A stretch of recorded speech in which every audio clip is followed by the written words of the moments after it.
बंदी छोड़ सतगुरु रामपाल जी परमेश्वर जी की जय हो।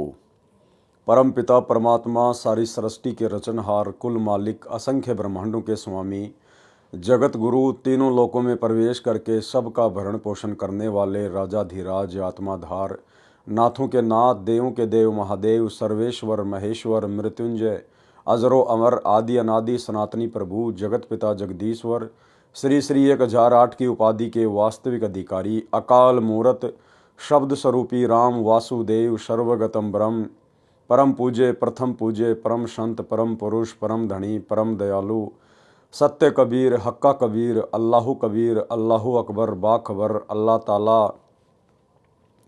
जगत के तारणहार जगत के मुक्तिदाता जगत के जगन्नाथ हारे के सहारे हिंदुओं के राम मुसलमानों के अल्लाह सिखों के वाहिगुरु ईसाइयों के मसीह दया के सागर दयानिधि करुणा के सागर करुणानिधि स्वयंभू परिभू संकट मोचन कष्ट हरण मंगल करण दुख भंजन अविगत कबीर निर्विकार निर्विषम परमात्मा अलय अलेख सतगुरु आदि अनादि सतगुरु असली मर्यादा पुरुषोत्तम असली राम असली कृष्ण असली घनश्याम असली मुरारी राजाओं के राजा महाराजाओं के महाराजा शहंशाहों के शहंशाह सम्राटों के सम्राट भगवानों के भगवान अल्लाहों के अल्लाह प्रभुओं के प्रभु मसीहाओं के मसीह सच्चे वाहिगुरु बाबाओं के बाबा पीरों के पीर सेठों के सेठ जगत सेठ सावड़सा सेठ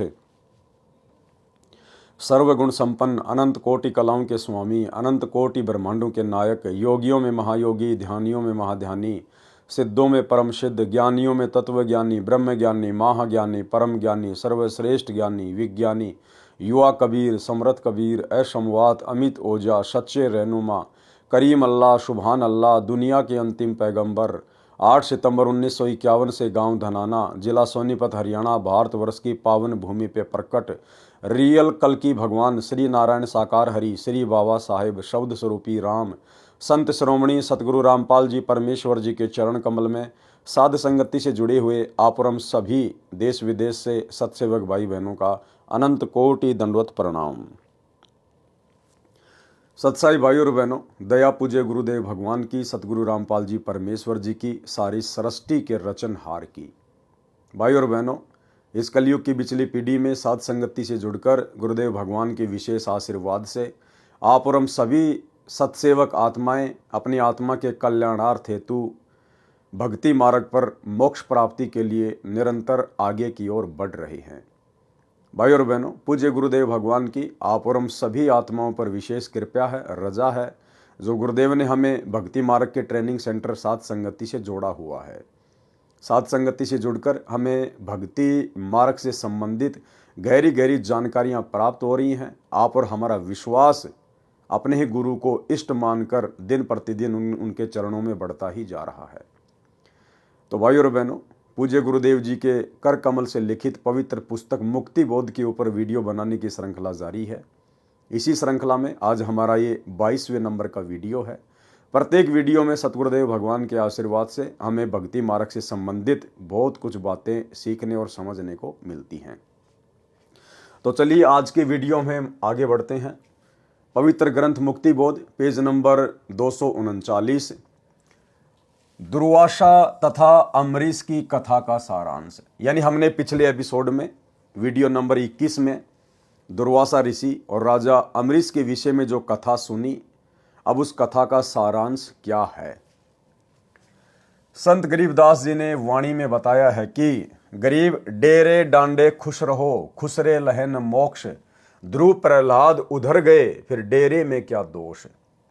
अर्थात जो साधक घर त्याग कर कर्म सन्यासी होकर साधना करते हैं। कर्म सन्यासी क्या होता है? जो हर प्रकार के काम धंधों से सामाजिक और पारिवारिक जिम्मेदारियों से अपने आप को मुक्त मान लेता है, जो एकांत में जाके साधना करता है, उसको कहते हैं कर्म सन्यासी। एक होता है कर्म योगी, यानी अपना जो कार्य है, जो जिम्मेदारियां हैं, जो कर्म है, उनको करते करते घर में रह के भक्ति करना, उसको कहते हैं कर्म योगी। जो साधक घर त्याग कर कर्म सन्यासी होकर साधना करते हैं, ब्रह्मचारी रहे हैं तथा वन में ही निवास करते हैं, वे मानते हैं कि परमात्मा ऐसे ही प्राप्त होता है। सामान्य व्यक्ति की धारणा भी यही होती है कि परमात्मा की प्राप्ति तो उन्हीं को होती है जो घर त्याग कर मोह माया को छोड़कर जंगल में चला जाता है।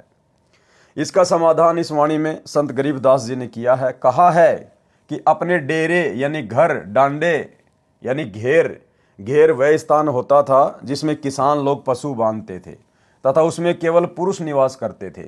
घर में केवल स्त्रियां निवास करती थी। मेल फीमेल का भिन्न स्थान बनाया जाता था। जो कुंवारे पुरुष होते थे यानी जो बैचलर होते थे वे अपने घेर में ही रहा करते थे।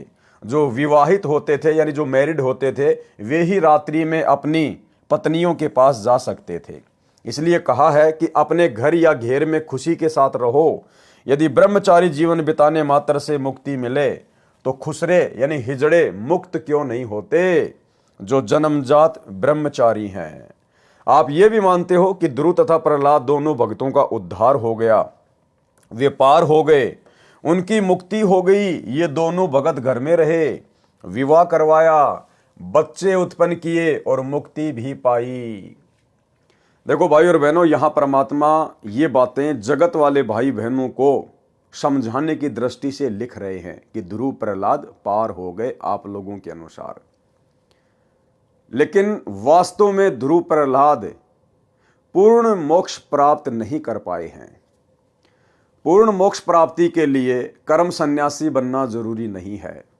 कर्म योगी बनकर ध्रुव और प्रहलाद की तरह भक्ति की जा सकती है, परंतु पूर्ण मोक्ष प्राप्ति के लिए अंत में हमने विकारों से मुक्त होना ही पड़ेगा, विषय वासनाओं से मुक्त होना ही पड़ेगा। भले आपने रमेणी कर ली, शादी कर ली, आपने अपना परिवार बसा लिया, लेकिन पति पत्नी कर्म करते करते आप जी कभी भी मोक्ष प्राप्त नहीं कर सकते। आपने वो कर्म त्यागना पड़ेगा, विषय वासनाओं को त्यागना पड़ेगा यदि आपने पूर्ण मोक्ष प्राप्त करना है तो। ध्रुव प्रहलाद केवल इतने पार हुए हैं कि उन्हें फिर से जन्म लेना पड़ेगा। वो घर पर रहे, उन्होंने शादी की, विवाह किया, बाल बच्चे उत्पन्न किए, लेकिन उनको सच्चा सतगुरु प्राप्त नहीं था, उनको भक्ति का पूर्ण मार्ग प्राप्त नहीं था, जिस कारण से वो आत्माएं पूर्ण मोक्ष प्राप्त नहीं कर पाई। लेकिन परमेश्वर गुरुदेव भगवान हमें जो समझा रहे हैं, उनके कहने का मतलब ये है कि यदि आपकी भक्ति सच्ची है, आपका सतगुरु सच्चा है, मोक्ष मार्ग आपको पूरा प्राप्त है, तो आपने कहीं भी धक्के खाने की जरूरत नहीं है, कर्म सन्यासी बनने की जरूरत नहीं है, किसी अखाड़े में जाने की, किसी आश्रम में जाने की या जंगल में जाकर भक्ति करने की जरूरत नहीं है। आप अपने घर में रहिए, कर्म योगी बनिए, लेकिन विकारों से मुक्ति प्राप्त कीजिए। जो बुराइयां हैं उनको छोड़िए, जो विषय विकार हैं आप उनको छोड़िए। परिवार छोड़ने की जरूरत नहीं है, औरत को छोड़ने की जरूरत नहीं है, बच्चे छोड़ने की जरूरत नहीं है। परिवार में रहकर ज्ञान को आधार बनाकर विकारों को छोड़ने की आवश्यकता है, तब जाकर आपका पूर्ण मोक्ष होगा। अन्यथा शादी करके बाल बच्चे पैदा करने वाले और अंत में उन्हीं बाल बच्चों में रहने वाले और विषय वासनाओं में बने रहने वाले ध्रुव प्रहलाद का अभी तक मोक्ष नहीं हुआ है। उनको तो अभी बारंबार जन्म लेने पड़ेंगे। प्रहलाद का पुत्र बैलोचन था, बैलोचन का पुत्र राजा बलि था, जिसने अश्वमेध यज्ञ की थी। परमात्मा बावना यानी ठिगना रूप बनाकर भिक्षा लेने गए थे। परमात्मा कबीर जी द्वारा बताई सत्य साधना बिना मोक्ष नहीं होता। परमात्मा कबीर जी के द्वारा बताई गई सत्य साधना के बिना मोक्ष नहीं होता। ब्रह्मा विष्णु शिव तथा काल ब्रह्म व अक्षर पुरुष को इष्ट मानकर साधना करने से जीव का जन्म मरण समाप्त नहीं होता। इसलिए उसे परम शांति नहीं मिलती, न सनातन परम धाम यानी शाश्वत स्थानम प्राप्त होता है, जिसके विषय में गीता अध्याय 18 श्लोक 61-62 में कहा है कि गीता ज्ञानदाता काल ब्रह्म ने अपने से अन्य परमेश्वर की महिमा बताई है। उसी परमेश्वर की शरण में जाने से परम शांति होती है। किस परमेश्वर की शरण में जाने से? उस तत्वदर्शी संत की शरण में जाने से, उस कबीर भगवान की शरण में जाने से परम शांति होती है। तो भाई अगर आप कबीर भगवान मानते हैं उस डाढ़ी मूंछ वाली कबीर जी की समझे जाने वाली नकली फोटो को, तो भाई उसके भरोसे तो आपको कभी भी परम शांति नहीं हो सकती। क्योंकि आप कभी भी उनकी शरण में नहीं जा सकते यदि आप उसी दाढ़ी मूछ वाले रूप को ही कबीर जी मान रहे हैं तो, क्योंकि वो वर्तमान में ना प्रकट है ना प्रकट हो सकता है। उस रूप में तो परमेश्वर जी ने 650 साल पहले लीला की थी। अब वर्तमान में आपको वो दाढ़ी मूछ वाला कबीर देखने को नहीं मिलेगा, जबकि गीता ज्ञानदाता कहता है कि उसकी शरण में जाने से परम शांति मिलेगी, मोक्ष मिलेगा। शरण का मतलब उससे नाम दीक्षा लेकर भक्ति करने से। तो उस दाढ़ी मूछ वाले कबीर के भरोसे तो आप जी भाई साहब कभी भी सतलोक नहीं जा सकते यदि आप उस दाढ़ी मूछ वाले रूप को ही कबीर जी मानते हैं तो। लेकिन इसके बावजूद आज हमें शरण प्राप्त हो चुकी है हमारे पूज्य गुरुदेव भगवान की। ये वही कबीर परमेश्वर हैं जो 650 साल पहले हम जिस फोटो में जो रूप देखते हैं दाढ़ी मूछ वाला, उस रूप में इन्हीं परमेश्वर ने, सतगुरु रामपाल जी भगवान ने वो लीला की थी। आज पुनः वही कबीर परमात्मा गुरुदेव के रूप में धरती पे प्रकट है। इसलिए आज इनकी शरण में आने से हम परम शांति प्राप्त कर सकते हैं। ये है वो तत्वदर्शी संत। उसी परमेश्वर की शरण में जाने से परम शांति होती है तथा अमर लोक यानी सतलोक प्राप्त होता है। उदाहरण, राजा अम्बरीश श्री विष्णु जी के अच्छे भगत थे, घर में रहते थे, बाल बच्चेदार थे। उनकी भक्ति की शक्ति के सामने कर्म सन्यासी दुर्वासा ऋषि भी हार गया था। चरण पकड़कर अपनी जीवन रक्षा की भीख मांगी थी। वही अम्बरीश वाली आत्मा त्रेता युग में राजा जनक हुए, जो घर में रहते थे तथा विवाहित थे, सीता जी के पिता थे। उनकी भक्ति के सामने कर्म सन्यासी वनवासी ऋषि सुखदेव, पुत्र ऋषि कृष्ण दैपायन यानी वेद व्यास ने हार मानी और दीक्षा लेकर राजा को गुरु बनाकर स्वर्ग जाने की व्यवस्था की। यानी जो कर्म योगी थे और जिनको शत भक्ति प्राप्त थी, उनके सामने अपने आप को जो कर्म सन्यासी समझते थे, घर छोड़कर ब्रह्मचारी रहकर तपस्या करते थे, साधना करते थे, उन कर्म सन्यासियों ने कर्म योगियों के सामने घुटने टेके, उनको अपना गुरु धारण किया। तो मात्र घर छोड़ने से भक्ति सफल नहीं होती, मात्र ब्रह्मचार्य का पालन करने से परमात्मा प्राप्ति नहीं होती। हमने कर्म योगी बनकर भक्ति करनी है। और भक्ति यदि हमारे पास में सत्य है, गुरु यदि हमें पूर्ण प्राप्त है, तो भाई फिर आप चाहे कर्म योगी रहो चाहे कर्म सन्यासी रहो, वो भक्ति करने से हमारा बेड़ा पार होगा। कलयुग में वही राजा अम्बरीश व राजा जनक वाली आत्मा स्वर्ग में अपने पुण्यों को खर्च कर भारत देश में, वर्तमान में पाकिस्तान में श्री कालूराम मेहता खत्री के घर जन्मा, श्री नानक नाम रखा। उस जीवन में भी श्री विष्णु जी की भक्ति करते थे। परमेश्वर कबीर जी उनको बेई नदी के किनारे मिले, यथार्थ आध्यात्मिक ज्ञान बताया, सतलोक लेकर गए, अपनी यथार्थ स्थिति तथा शक्ति से परिचित करवाया, ब्रह्मा विष्णु तथा शिव व ब्रह्म का अस्तित्व दिखाया, फिर वापस छोड़ा। तब श्री नानक जी ने काशी यानी बनारस शहर में जाकर कबीर सतगुरु से सतनाम की दीक्षा लेकर जन्म मरण से छुटकारा पाया, परम शांति प्राप्त की, सनातन परम धाम यानी सचखंड प्राप्त किया। भाई और बहनों, ये जो लेख है, ये लेख परमात्मा जगत वाले भाई बहनों के हिसाब से लिख रहे हैं, क्योंकि इन पुस्तकों को आने वाले समय में पूरा विश्व पढ़ेगा। तो किसी को कोई शंका ना हो जाए कि कबीर परमात्मा की भक्ति से मोक्ष नहीं होता। लेकिन जब हम उनकी शरण में आ जाएंगे, यानी जब हम पूज्य गुरुदेव जी की शरण में आ जाएंगे और हम इनके तत्व ज्ञान को समझने लग जाएंगे, तो हमारी नजर में ये लेख कुछ अलग ही अर्थ लेकर आएगा। यानी गुरुदेव भगवान ने बताया कि वे समान रूप से सबके लिए सत्संग करते हैं और जिसकी जैसी बुद्धि विकसित होती है वो उसी प्रकार से सत्संग को पकड़ लेता है। तो सामान्य तौर पर तो परमात्मा ने जगत वालों के लिए लिख दिया कि कबीर परमात्मा की शरण में आकर नानक जी ने पूर्ण मोक्ष प्राप्त किया, जन्म मरण से मुक्त हो गए।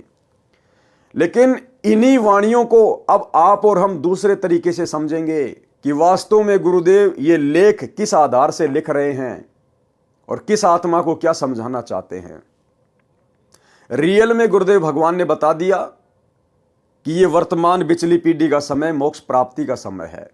आज से पहले परमात्मा ने किसी को भी पूर्ण मोक्ष की प्राप्ति नहीं करवाई।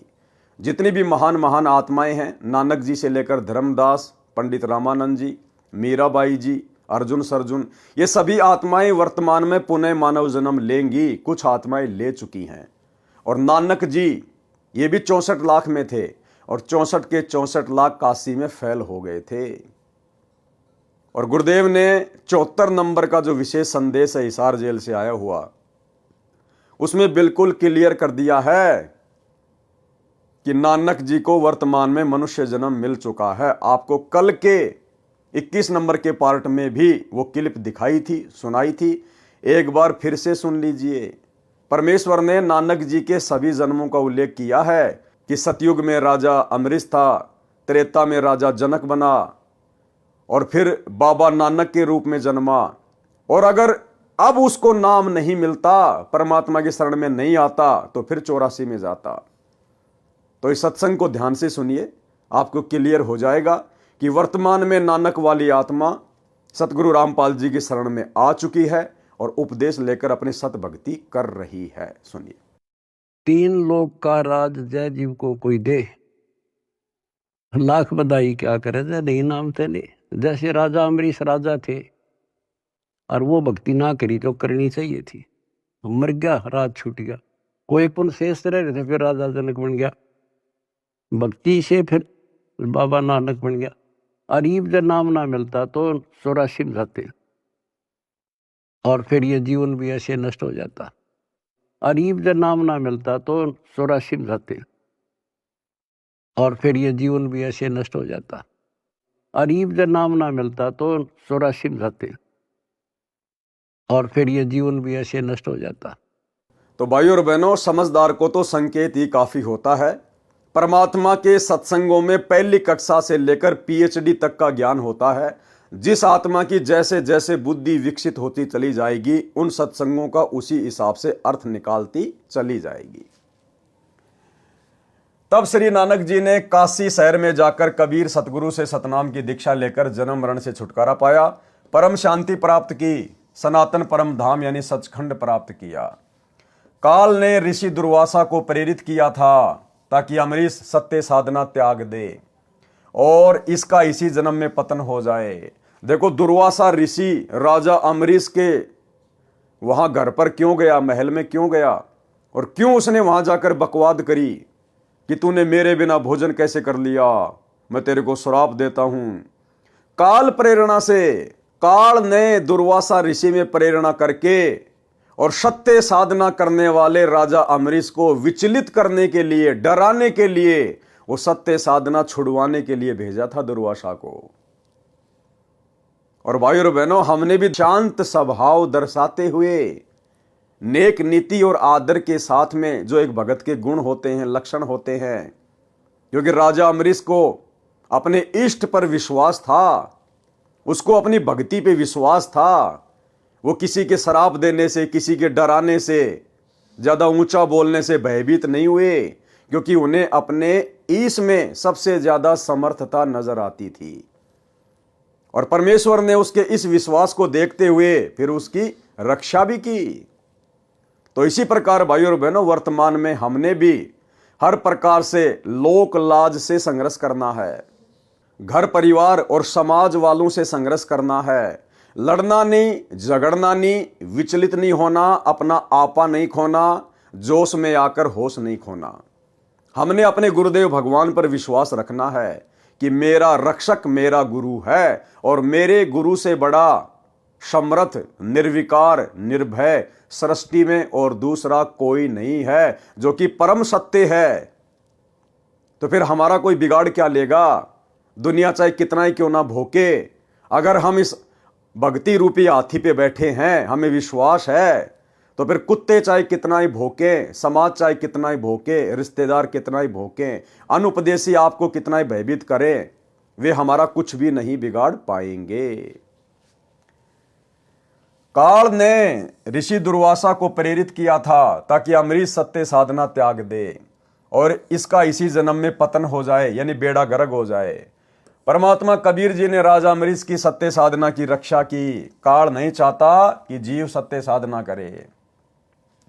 पारक के अंक की वाणी नंबर 185 से 192 में गरीब बंजारे के बैल ज्यों फिरे देश परदेश, जिनके संग न साथ हूँ जगत दिखावे भेष। यानी जो पाखंडी हैं, सत्य साधना करते नहीं है, देश विदेश में मांगते फिरते हैं, मान बढ़ाई के भूखे हैं, परमात्मा कहते मैं उनके साथ में नहीं हूँ। गरीब आजिज मेरे आसरे, मैं आजिज के पास। आजिज यानी जो मेरा प्यारा भगत है वो तो मेरे आसरे रहेगा। क्या कहते हैं गुरुदेव? जो मेरा प्यारा भगत है वो तो मेरे आसरे रहेगा, और मैं आजिज के पास, और मैं उस प्यारी आत्मा के सदा साथ में, सदा पास में रहता हूं। गैल गैल लाग्या फिरूं जब लग धरणी आकाश। गरीब नारद से साधु सती, अति ज्ञाता परवीन, एक पलक में बह गए मन में बाकी मलिन। गरीब दुर्वासा अमरीश कह गए ज्ञान गुण डार, चरण कंवल शिक्षा लई तुम ईश्वर प्राण उधार। गरीब बख्शो प्राण दया करो, पीठ लगाओ हाथ, उर मेरे में ठंडी होए शीतल कीजिए गात। गरीब अमरीश मैं कहता हाँ बिहन से बदन खुलाश, तुम ऋषि मेरे प्राण हो मैं हूं तुम्हारा दास। यानी दुर्वासा ऋषि ने इतनी बदसलूकी की राजा अमरीश के साथ में, उसके बावजूद भी राजा अमरीश ऋषि दुर्वासा से नाराज नहीं हुए और कहा कि मैं तो आपका दास हूं, जैसा आपने किया वैसा परिणाम आपको मिल गया। गरीब चक्र सुदर्शन शीस धरी, दीजो भक्ति की आन, मैं चेरा चरणा रहूं बख्शो मेरे प्राण। और वर्तमान में क्या हो रहा है भाई और बहनों? वर्तमान में भगत ये तत्व ज्ञान लेकर, छोटी छोटी बातों को लेकर एक दूसरे के साथ में इस कदर राग द्वेष ईर्ष्या में उलझे पड़े हैं कि पता नहीं जैसे कोई मेरे जन्म जन्मों का शत्रु है, जन्म जन्मों का शत्रु। अरे भैया, अगर आप किसी भगत के विचारों से सहमत नहीं हैं, अगर किसी भगत ने आपके साथ में धोखा कर दिया, छल कपट कर दिया, तो भैया आप उस भगत को छोड़िए ना। आप परमात्मा की मर्यादाओं को क्यों तोड़ रहे हैं? आप परमात्मा के सत्संग रूपी विधान के खिलाफ क्यों उसके साथ ऐसा व्यवहार कर रहे हैं? अगर आपको लगता है कि इस भगत से मेरे विचार मेल नहीं खाते हैं, तो उस भगत से बातचीत बंद कर दीजिए, मिलना जुलना बंद कर दीजिए।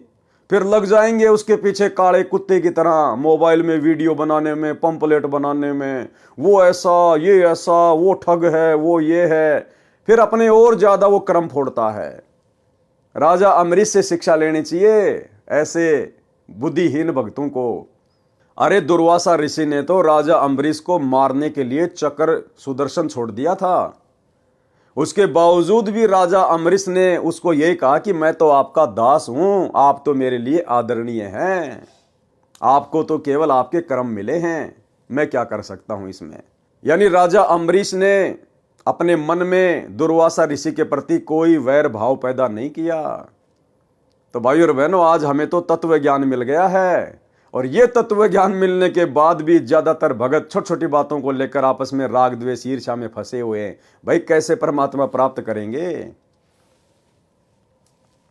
गरीब चक्र सुदर्शन पकड़ कर अमरीश बैठाए, दुर्वासा पर मेहर करी चलो भक्ति के भाई। सरलार्थ, परमात्मा ने कहा है कि मेरा सिद्धांत है कि जो हरियाई गाय की तरह इधर उधर दुनिया को ठगते फिरते हैं, मैं उनके साथ नहीं हूं। क्या विधान बताया गुरुदेव ने? कि मेरा विधान है कि जो हरियाई गाय की तरह इधर उधर भटकते रहते हैं, दुनिया को ठगते रहते हैं। हरियाई गाय क्या होती है? हरियाई गाय उसको कहते हैं जो फसल खाने के लिए कभी किसी के खेत में चली जाए, कभी किसी के खेत में चली जाए, एक जगह वो टिकती नहीं है। और उस हरियाई गाय के गले में एक लकड़ी बांध दिया करते थे मोटी सी, ताकि वो ज्यादा तेज ना दौड़ सके, इधर उधर ना जा सके। अगर वो ज्यादा चलेगी तो लकड़ी उसके घुटनों पे लगती थी। तो हरियाई गाय की तरह परमात्मा कहते हैं जो भगत इधर उधर भटकते हैं, जैसे इन सतलोक आश्रमों में, क्योंकि आज हमारे गुरुदेव भगवान तो बैठे हुए हिसार जेल में, और संगत 90% संगत उस हरियाई गाय की तरह लड्डू जलेबी बर्फी के चक्कर में, जैसे वो गाय हरा हरा चारा चरने के चक्कर में दूसरों के खेतों में दौड़ा करती थी, ठीक इसी प्रकार वर्तमान में हमारे भगत भाई बहन जो साध संगति से नहीं जुड़े हुए हैं, जो गुरुदेव के ज्ञान को आधार बनाकर भक्ति नहीं कर रहे हैं, उस हरियाई गाय की तरह कभी सतलोक आश्रम धनाना में, कभी सतलोक आश्रम सोजत में, कभी सतलोक आश्रम शामली में लड्डू जलेबी बर्फी के चक्कर में भटकते रहते हैं। तो परमात्मा कहते हैं ऐसे भक्तों के साथ मैं नहीं रहता। अरे भैया, ऐसी भक्ति करो, ऐसे भाव पैदा करो, मर्यादाओं में रहो कि मजबूरन परमात्मा ने आपके पास आना पड़े। चलो इन आश्रमों में अगर गुरुदेव भगवान होते फिर तो आप चाहे लाख बार जाओ, लेकिन आपको अच्छे से पता है कि गुरुदेव भगवान शरीर रूप में हिसार जेल में बैठे हैं और शब्द रूप में तो वे हर जगह हैं, आपके घर पर भी हैं। अगर आप मर्यादित हैं तो, शत भक्ति कर रहे हैं तो फिर आपको हरियाई गाय की तरह इन आश्रमों में धक्के खाने की, लाडू जलेबी बर्फी के चक्कर में क्या आवश्यकता पड़ गई। परमात्मा ने कहा है कि मेरा सिद्धांत है कि जो हरियाई गाय की तरह इधर उधर दुनिया को ठगते फिरते हैं, मैं उनके साथ नहीं हूं। वे जगत में साधु वेश बनाकर प्रभावित करके काल जाल में डालते हैं। यानी परमात्मा हमें सांसारिक तौर पर जो नकली पाखंडी धर्मगुरु हैं उनके लिए भी समझा रहे हैं, और भक्ति मार्ग में भी आप और हमने ज्ञान को आधार बनाकर इन शब्दों का अर्थ समझना पड़ेगा। ये नहीं है कि परमात्मा केवल एक ही चीज पे टारगेट करते हैं, परमेश्वर एक तीर से अनेकों शिकार करते हैं। तो इस भक्ति में आने के बाद भी जो हरियाई गाय की तरह जिनकी आदत बनी हुई है, उन भाई बहनों के लिए भी परमात्मा का संकेत है। जो मेरा आजीज यानी प्रिय भगत है, मैं उसके सदा साथ रहता हूं, उसके पीछे पीछे लगा रहता हूं जब तक धरती आकाश है। तो फिर हमने आज गुरुजी की गैर हाजिरी में इन सतलोक आश्रमों में धक्के खाने की क्या जरूरत है, जब परमात्मा कह रहे कि गैल गैल लाग्या फिरूं जब तक धरती आकाश, जो जन मेरी शरण है ताका हूं मैं दास। तो आप तो गुरुजी की शरण में है ना, आपने तो नाम ले लिया ना, फिर गुरुजी की गैर हाजिरी में आप इन आश्रमों में क्यों भटक रहे हैं भाई। परमात्मा तो कह रहे हैं ऐसी आत्माओं के तो मैं पीछे पीछे भटकता हूं, और आप लोग सतगुरु मिलने के बाद, उनकी शरण मिलने के बाद, और आपको पता है कि गुरुजी आश्रमों में नहीं है, उसके बावजूद भी आप हरियाई गाय की तरह वहां भटक रहे हैं, धक्के खा रहे हैं, तो वहां परमात्मा नहीं मिलने वाला, इस विधि से भगवान नहीं मिलने वाला। परमात्मा तो कहते हैं अगर तू भक्ति करेगा, मर्यादा में रहेगा, तो मैं तेरे पीछे पीछे भटकूंगा, 24 घंटे छाया की तरह मैं तेरे साथ में रहूंगा। बताओ फिर भगत को भटकने की जरूरत क्या है। जो मेरा आजीज यानी प्रिय भगत है, मैं उसके सदा साथ रहता हूं, गेल गेल यानी पीछे पीछे लगा रहता हूं जब तक धरती तथा आकाश है। इसलिए हम सत्सेवक भाई बहन मर्यादाओं पर ज्यादा जोर देते हैं, गुरु को प्रसन्न करने की तरफ ज्यादा ध्यान देते हैं, ताकि हमें कहीं भटकने की जरूरत ना पड़े और पल पल सतगुरु हमारे साथ में शब्द रूप में रहे।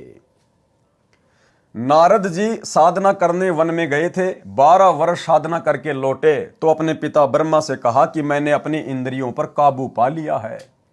ब्रह्मा जी ने कहा कि अच्छी बात है, परंतु अपनी उपलब्धि को बताना नहीं चाहिए।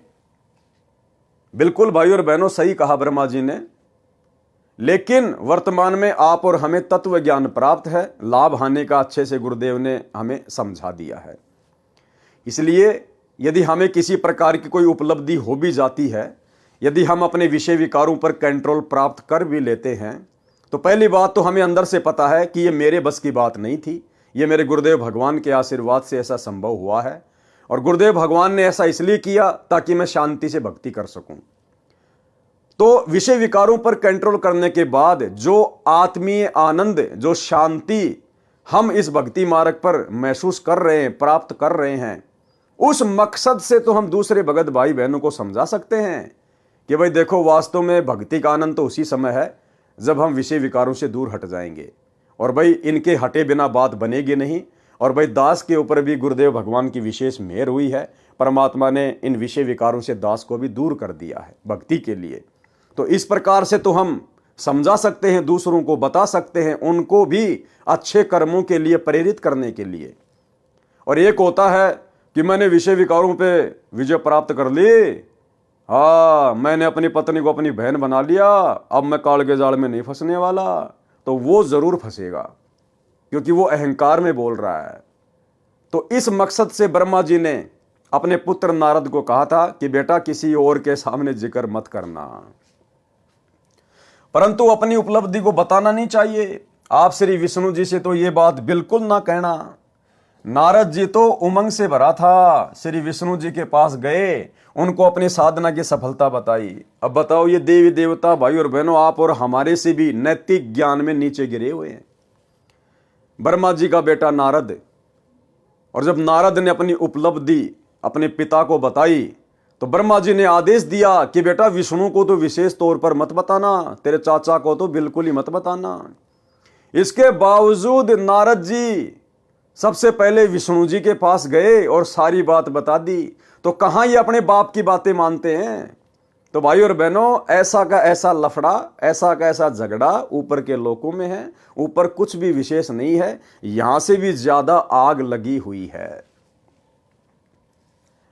परंतु अपनी उपलब्धि को बताना नहीं चाहिए। आप श्री विष्णु जी से तो ये बात बिल्कुल ना कहना।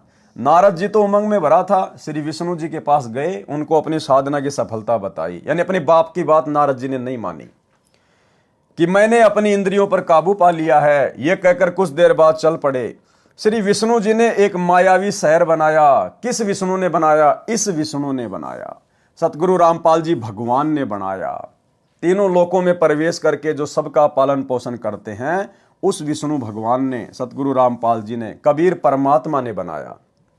श्री विष्णु जी ने एक मायावी शहर बनाया, क्योंकि भाई और बहनों, ये मायावी शहर नहीं बना सकते, क्योंकि ये केवल मैनेजर हैं, नौकर हैं, व्यवस्था संभालते हैं।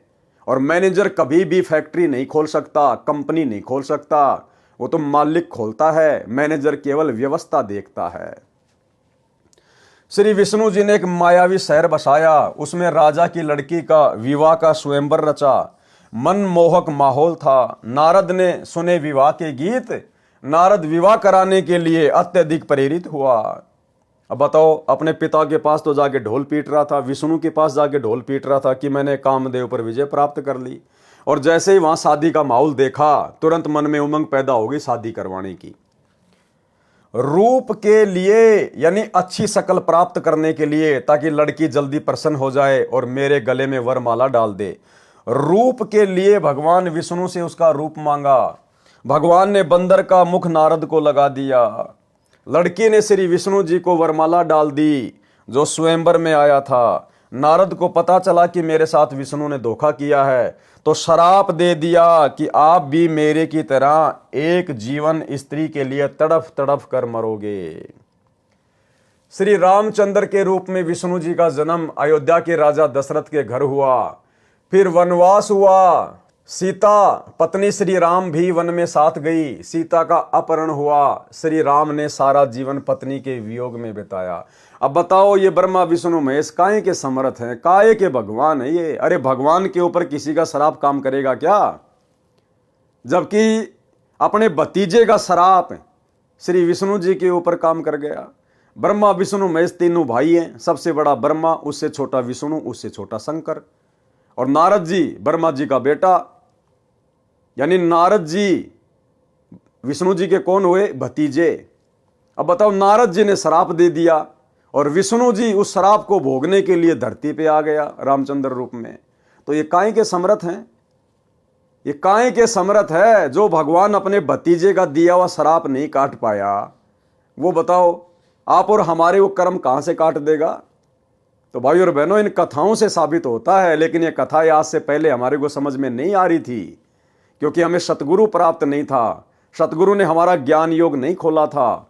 अब गुरुदेव भगवान ने अपनी शरण में लेकर हमें वो बुद्धि दी है, वो तत्व ज्ञान दिया है। अब उनके आशीर्वाद से हम इन चीजों को समझ पा रहे हैं, कौन कितना पानी में है, कौन कितना समर्थ है। पारक के अंक की वाणी नंबर 193 से 194। गरीब गण गंधर्व और मुनि जन 33 तत्व सार, अपने जन के कारण उतरे बारंबार। गरीब अनंत कोटि अवतार हैं, नोचित वे बुद्धि नाश, खाली खेल खलक में 6 ऋतु 12 मास। सरलार्थ, जितने भी देव गण मुनिजन 33 करोड़ देवता हैं, ये परमात्मा की भक्ति करके इस पद को प्राप्त हुए हैं। यदि इनके साथ भी कोई शरारत करके हानि पहुंचाता है, तो उसकी रक्षा के लिए भी परमात्मा कबीर जी ही सहायता करने के लिए ऊपर से आते हैं। इन 33 करोड़ देवी देवताओं के ऊपर, ब्रह्मा विष्णु महेश के ऊपर जिन्होंने कभी कलयुग की बिचली पीढ़ी में सतगुरु रामपाल जी भगवान की सत्य भक्ति की थी लेकिन पार नहीं हो पाए, जो देव पद को प्राप्त हो गए। जब इनके ऊपर कोई विशेष आपत्ति आती है, इन्हें कोई परेशान करता है, तो उस समय भी यही कबीर परमात्मा सतगुरु रामपाल जी भगवान भिन्न भिन्न रूप धारण करके इन देवी देवताओं की सहायता करते हैं। जैसे राम रावण युद्ध में रामचंद्र जी की विशेष आत्मिक पुकार पर जब रोने लग गया कि ये भगवान, ये राक्षस तो मर ही नहीं रहा, तब यही कबीर परमात्मा सतगुरु रामपाल जी भगवान आए और सूक्ष्म रूप बनाकर रावण की नाभि में तीर मारा। यदि इनके साथ भी कोई शरारत करके हानि पहुंचाता है तो उसकी रक्षा के लिए भी परमात्मा कबीर जी ही सहायता करने ऊपर से आते हैं, अवतरित होते हैं, अवतार धारण करते हैं। वे परमात्मा अपने जन यानी भगत जन के कारण बार बार अवतार लेते हैं। जैसे प्रहलाद भगत की रक्षा के लिए नरसिंह रूप धारण करके अचानक आए और अपना कार्य करके चले गए, यानी वो परमात्मा इनकी रक्षा के लिए या भक्ति मार्ग को चलाने के लिए सतलोक से किसी आत्मा को नहीं भेजता, बारंबार स्वयं ही अवतरित होता है, स्वयं ही अवतार धारण करता है। देखिए क्या लिखा है, तो उसकी रक्षा के लिए परमात्मा कबीर जी ही सहायता करने ऊपर से आते हैं, किसी को भेजते नहीं है सतलोक से, स्वयं ही ऊपर से आते हैं, अवतरित होते हैं, स्वयं ही अवतरित होते हैं, अवतार धारण करते हैं, स्वयं ही अवतार रूप में आते हैं।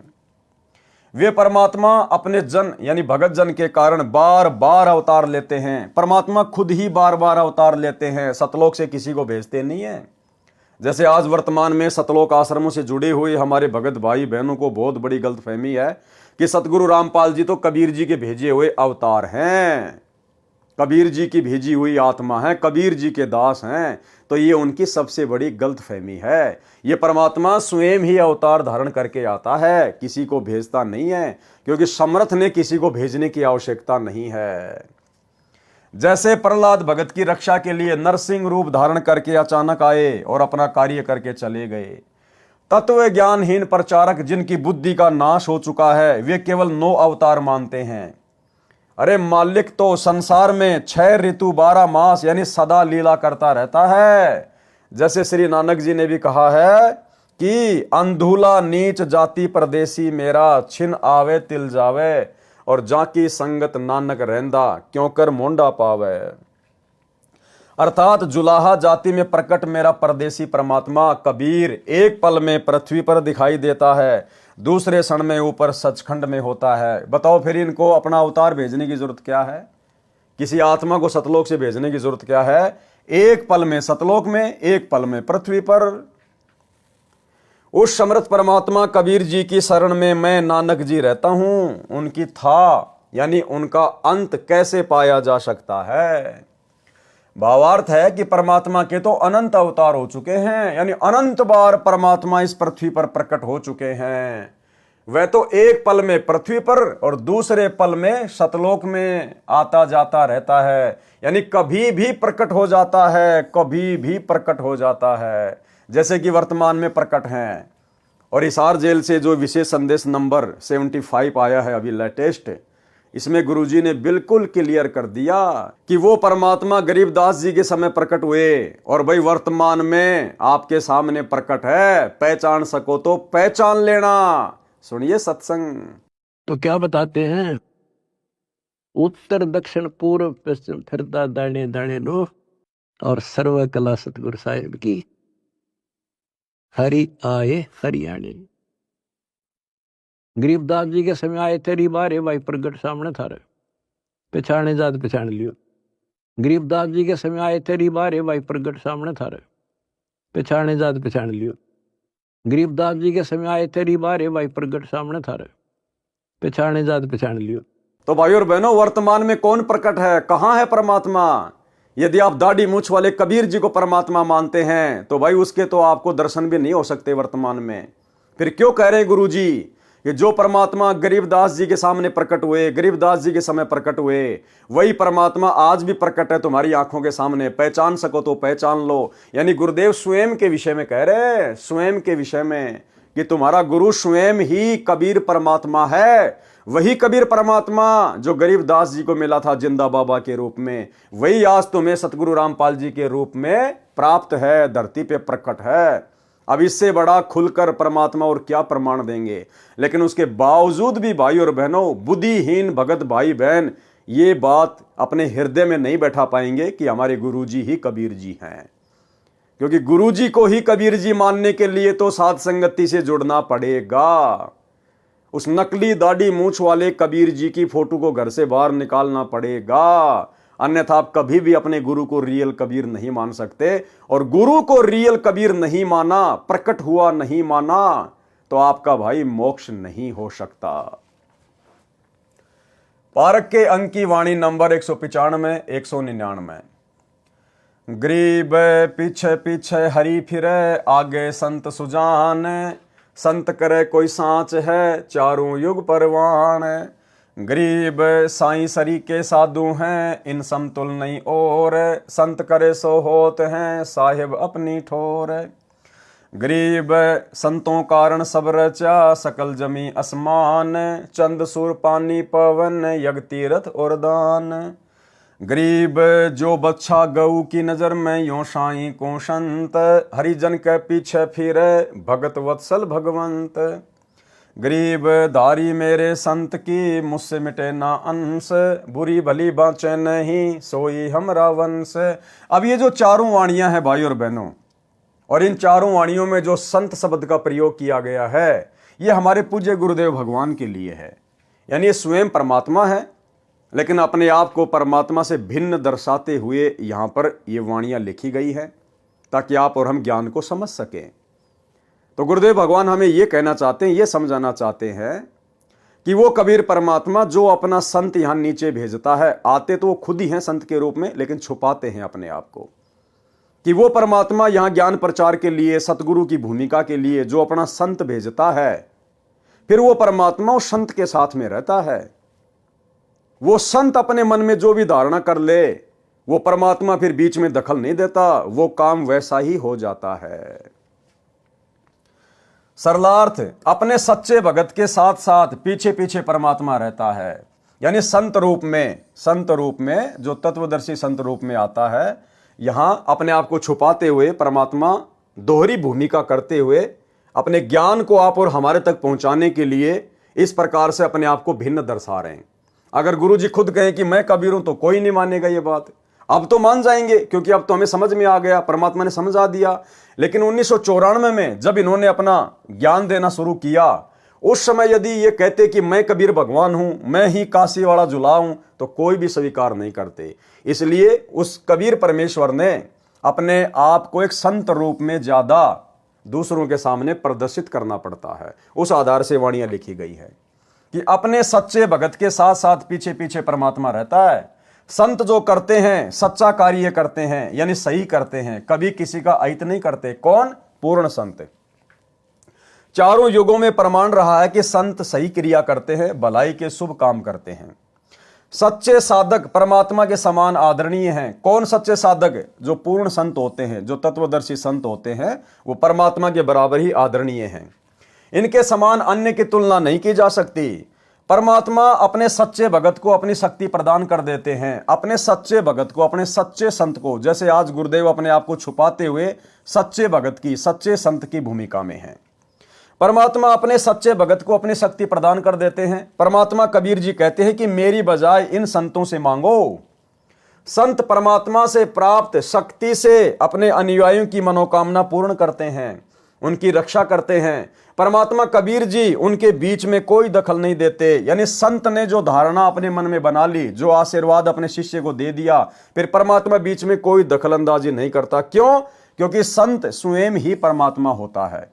कौन से मार्ग में? इस कबीर परमात्मा के सतलोक वाले मार्ग में, सत भक्ति मार्ग में, अन्य पाखंडियों की भक्ति में नहीं, तीन लोक की भक्ति में नहीं, केवल सतलोक वाली भक्ति में कबीर परमात्मा खुद ही संत रूप में होता है। इसलिए भला बीच में दखलंदाजी और कौन करेगा। इसलिए कहा है कि संत करे सो होत हैं, यानी तत्वदर्शी संत करे सो होत हैं, और साहिब अपनी ठोर। वो परमात्मा बीच में दखलंदाजी नहीं करता। परमात्मा ने भक्तों के लिए पृथ्वी तथा इसके सहयोगी सूर्य, आकाश, हवा व जल व अन्य ग्रह बनाए हैं ताकि वे भक्ति करके अपना कल्याण करवा सकें। तीर्थ स्थान भी भक्तों का साधना स्थल है। दान की परंपरा भी भक्ति में अति सहयोगी है, परंतु दान संत यानी गुरु को दिया जाता है। कुपात्र को दिया दान तो रण रे यानी अनुपजाऊ यानी बंजर भूमि में बीज डालकर खराब करने के समान है। परमात्मा कबीर जी ने कहा है कि कबीर गुरु बिन माला फेरते, गुरु बिन देते दान, गुरु बिन दोनों निष्फल है, भावे देखो वेद पुराण।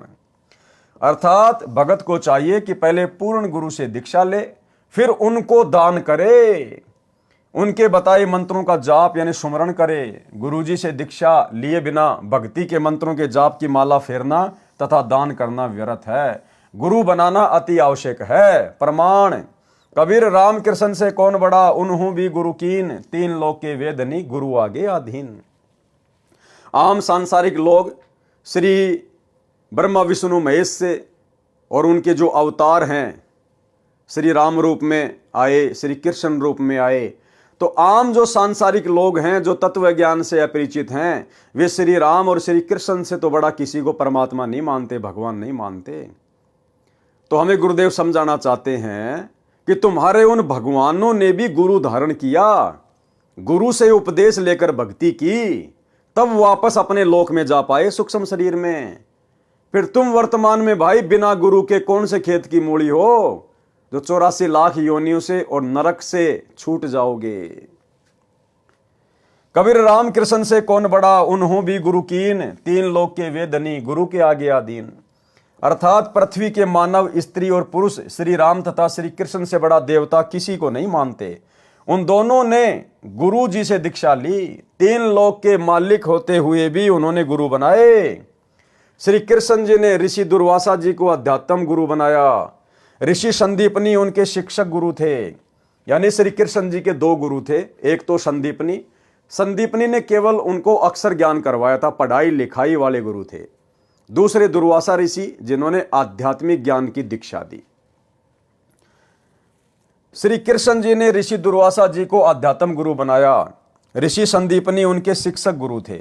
श्री रामचंद्र जी ने ऋषि वशिष्ठ जी को गुरु बनाया। वे दोनों त्रिलोकनाथ होते हुए भी अपने अपने गुरु के आगे आधीन भाव से पेश होते थे। फिर आम लोगों की क्या औकात है जो गंगा जी में डुबकी लगाने से, कुंभ में डुबकी लगाने से, किसी तीर्थों पर जाने से, मंदिर मस्जिद में जाने से और वे पाप मुक्त हो जाएंगे या वे उस स्तर की साधना का लाभ उठा पाएंगे? बिल्कुल नहीं। परमात्मा अपने भगत पर निरंतर दृष्टि रखते हैं कि कहीं कोई देव, भूत, पितर, प्रेत, गण, गंधर्व, राक्षस, यक्ष, यमदूत मेरे भगत को हानि ना कर दें। जैसे गाय अपने बच्चे यानी बछड़ी बछड़े पर निरंतर दृष्टि रखती है, चारा चरते समय भी एक आंख बच्चे पर ही लगी रहती है। यदि कोई अन्य पशु उसके बच्चे के निकट आता है तो वह यदि खुली होती है तो दौड़कर उस गैर पशु को टक्कर मारने दौड़ती है। जबकि हमारे गुरुदेव भगवान तो अबंध हैं, अबंध। हम रोज नित्य नियम में पढ़ते हैं, गरीब ऐसा सतगुरु हम मिल्या, बेपरवाह अबंध, परम हंस पूर्ण पुरुष, रोम रोम रविचंद। यदि रस्से से बंधी होती है तो भी अपनी प्रतिक्रिया दिखाती है, जहां तक उसका रस्सा जाने देता है वहां तक उस अन्य पशु को टक्कर मारने दौड़ती है। परमात्मा भगत वत्सल है, भक्तों के रक्षक व प्रिय हैं। वे भक्तों के पीछे पीछे फिरते रहते हैं। परमात्मा भक्तों के पीछे पीछे फिरते रहते हैं। भाई जब खुद भगवान हमारे पीछे पीछे फिरते रहते हैं तो भला फिर हमने वर्तमान में परमात्मा की गैर हाजिरी में, गुरुदेव की गैर हाजिरी में उन आश्रमों में जाके धक्के खाने की जरूरत क्या है? भाई यदि हम भगत हैं, सही भक्ति कर रहे हैं, मर्यादा में हैं, तो ऐसे भगत के जब परमात्मा खुद ही पीछे पीछे फिरता रहता है तो हमने वर्तमान में गुरुजी की गैर हाजिरी में इन सतलोक आश्रमों में धक्के खाने के लिए क्यों जाना? या वो जाएंगे जिनको अभी तक ये ज्ञान समझ में नहीं आ पाया है। क्योंकि परमात्मा कहते हैं गोता मारूं सुरग में जा बैठूं पाताल, और गरीब दास ढूंढता फिरूं अपने हीरे मोतीलाल। बताओ, जो परमात्मा खुद ही भगत के पीछे पीछे रहता है, साए की तरह साथ में रहता है, शब्द रूप में पल पल साथ में रहता है, तो फिर भगत ने कहीं धक्के खाने की क्या जरूरत है? धक्के वो खाएगा जो कस्तूरी वाले हिरण की तरह अभी तक कस्तूरी को पहचान नहीं पाया। मेरे संत यानी सतगुरु पद पर जो संत होता है उसकी धारणा यानी जो वो अपने सेवक अनुयायियों को आशीर्वाद देकर लाभ देना चाहता है, उसकी वह धारणा मेरे से टाली नहीं जा सकती, यानी मैं उसमें दखल नहीं दे सकता। क्यों? क्योंकि संत इस कबीर परमात्मा के मार्ग में जो पूर्ण संत होता है, जो तत्वदर्शी संत होता है, वो स्वयं कबीर भगवान ही होता है, इसलिए दखल और देगा कौन? परंतु मेरे भगत यानी संत को मर्यादा का ध्यान रखना अनिवार्य है, लेकिन अपने भेजे गए संत के लिए भी मर्यादा अनिवार्य है। और भाइयों और बहनों, अब आपको समझ में आएगा कि वर्तमान में इन शतलोक आश्रमों में 90% भगत भाई बहनों से ज्ञान विरुद्ध कर्म कौन करवा रहा है? गुरु का नाम लेके। या इस लाइन में यह बात बोलकर परमात्मा क्या कह रहे हैं कि मेरा जो संत होता है, जिसको मैं तत्वदर्शी संत बना के भेजता हूं, सतगुरु बना के भेजता हूं, जैसे वर्तमान में हमारे गुरुदेव भगवान आए हुए हैं, तो परमात्मा कबीर जी कह रहे हैं कि उस संत को भी मर्यादाओं का विशेष ध्यान रखना पड़ता है। यानी उस संत को मर्यादा बना के कौन देता है? परमात्मा। आपने कई सत्संगों में सुना होगा गुरुदेव के मुख कमल से कि बच्चों ये हमारे भगवान के नियम हैं। तो नियम भक्ति के सतगुरु रामपाल जी को किसने दिए? कबीर भगवान ने। क्योंकि समझाने की दृष्टि से परमात्मा ने लिखा है, उसी दृष्टि से दास आपको समझा रहा है। तो भक्ति के नियम सतगुरु रामपाल जी को दिए किसने? कबीर भगवान ने। फिर क्या कह रहा है वो परमात्मा? परंतु मेरे भगत यानी संत को मर्यादा का ध्यान रखना अनिवार्य है। किसको? उस तत्वदर्शी संत को, जिसको गुरु पद पे भेजा जाता है। तो भाई फिर वो तत्वदर्शी संत कैसे मर्यादा तुड़वाएगा? भक्ति मार्ग में राजनीति नहीं करनी, ये राजनीति बंदी छोड़ को बिल्कुल भी पसंद नहीं है। ये किसका नियम है? कबीर भगवान का। एक बार गुरुदेव के मुख कमल से सुन लो कि राजनीति करने वालों से बंदी छोड़ कितना नाराज होता है। सुनिए। तो ये कच्चा काम नहीं करते बंदी छोड़, तो इन्होंने 250 वर्ष इंतजार करनी पड़ी कि कोई इस बात को समझ के और नीयत से, इसमें छल कपट नहीं चलता, इसमें पॉलिटिक्स राजनीति को बंदी छोड़ पसंद कतई नहीं करता। ये हमने आजमा के देख राखी है। अगर मैं भी कसूर करूंगा तो मेरा वो दोनों बात से अपनी छतरी अपनी छाया हटा लेगा ऊपर तय, और भाई ने वाह बात से घर ते बाहर लकड़ते पाला पड़े से कर्म का जाडा लगेगा, सर्दी लगेगी। इसी प्रकार सतगुरु अपनी छत्र छाया में अपने बच्चे ने छाती का ला कर रखे। जिस प्रकार छोटे से बच्चे ने माता पिता और दादा गुदड़े में लको कर रखा करे अकेले इसके सर्दी ना लग जा, तो न्यू हमारे को बंदी छोड़ जब उसकी शरण में आ जाते हैं इस प्रकार रखे से। पर हमारी कुमत जो से थोड़ी को ना चौथे युग में आ गया, इकट्ठी होती आ रही से। महाराज के युगन युगन की वासना हुई इकट्ठी आन, निर्मल क्यों कर होगा, कोई संत लगा नहीं कान। तो बात यही हमारा कहने का तात्पर्य है कि जो 40 साल से वहां पर पापड़ बेल रहे थे, उनकी करनी में अंतर था। उनकी कथनी कुछ और करनी कुछ रही। यहां पर कथनी थोड़ी हो, करनी अधिक हो, जो परमात्मा बंदी छोड़ प्रसन्न होते हैं। इन सारा बेरा हम सोच क्या रहे हैं और करांगे क्या, हम इस तक के छुपा सकते हैं। जीता दास गीसा पंथ के अंदर गीसा संत का एक परम शिष्य हुआ है। वो कहते हैं अपने गुरु को परमात्मा स्वरूप समझ कर चले, तो वो कहते हैं कि मेरे पर्दे के महरमी पिया जी, अपने गुरु को कहते हैं, और आपसे कहां लको लो जिया जी, पर्दे तक के आप मेरे जानने वाले हो, ई बाप तो मैं के छुपा सकता हूं मालिक। तो इस प्रकार हमारा भाव बना रहे कि हम ईश्वर से कुछ नहीं छुपा सकते, वो सारी जानते हैं। तो सतगुरु रामपाल जी को ये राजनीति ना करने का, राजनेताओं के तलवे ना चाटने का, फालतू में राजनेताओं का समर्थन ना करने का ये आदेश किसने दिया? ये नियम किसने बना के दिया? कबीर भगवान ने। उसके बाद गुरुजी ने हमारे को दिया। तो नियम किसका हुआ? भगवान का। और भगवान क्या कह रहा है? परंतु मेरे भगत यानी संत को मर्यादा का ध्यान रखना अनिवार्य है।